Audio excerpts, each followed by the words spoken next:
দুপুরের দিকে সকালের দিকে হ্যাঁ একটু তার যে সমস্যাটা, যে কোনো রুগীর সমস্যা ঘন্টায় ঘন্টায় উঠতে পারে, নামতে পারে। এখন আবার উনি স্থিতিশীলতার দিকে আছেন।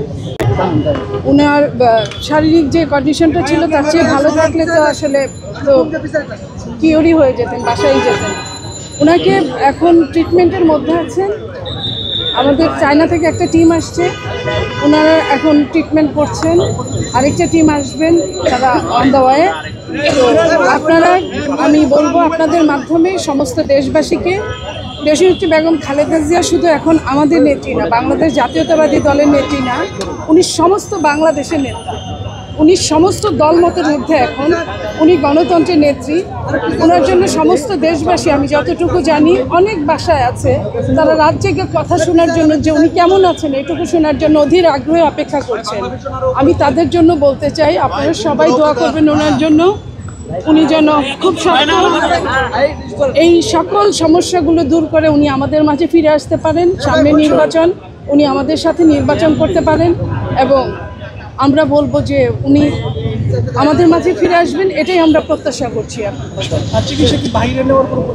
ওনার শারীরিক অবস্থা যদি বিমানে নেওয়ার মতো যদি অবস্থাটা হয়, তাহলে অবশ্যই ওনাকে নিয়ে যাবে। এটার জন্য আসলে ডাক্তাররা আসছেন, তারা দেখছেন, দেখার পরে উনি যদি সুইটেবল হয় বিমানে জার্নি করার জন্য, দেন ওনাকে ওইখানে নিয়ে যাওয়া হবে। এইটুকুই আমরা জানি।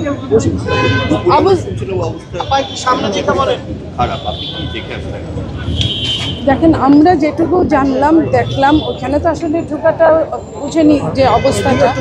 তো ওইখানে আমাদের যে ডাক্তার জাহিদ আছেন, আপনাদের সঙ্গে বোধহয় কিছুক্ষণ পরে উনি প্রেস ব্রিফ করবেন, উনি জানাবেন যে সর্বশেষ অবস্থাটা কি।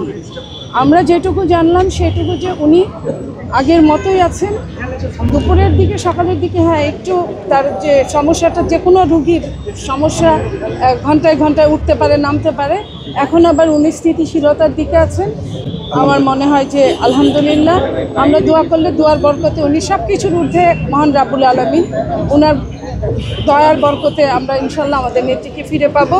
আমরা এটাই আশা করছি। আপনারা এটাই দেশবাসীকে জানিয়ে দিবেন যে আমরা আশাবাদী, আমরা এখনো হাল ছাড়ি নাই। দেশবাসীও যেন হাল না ছাড়ে, সবার আশার মধ্যে দিয়ে আমরা ফিরে পাবো আমাদের নেত্রী। সবাই দোয়া করবেন।